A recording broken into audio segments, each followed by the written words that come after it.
Hello guys, welcome back to our channel.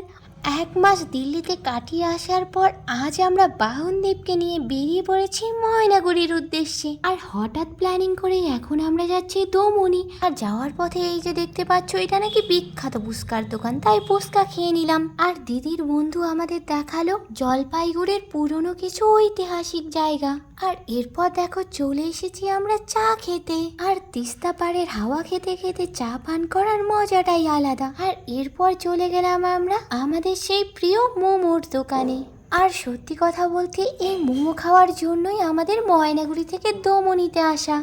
আর এখানকার মোমোটা অসাধারণ। যারা তোমরা এই দোকানে মোমো খেয়েছো তারা অবশ্যই জানো। আর এখন আমরা চলে গেলাম শপিং মলে। আর আমরা এক মাস আগে একটা ড্রেস কিনে চলে গেছিলাম দিল্লি, আর সেটাই এক্সচেঞ্জ করতে এসেছি আমরা। বাট এক্সচেঞ্জ করতে গিয়ে অন্য কিছু নিতে গিয়ে এখন আমাদের 600 টাকা বেশি লেগে গেল।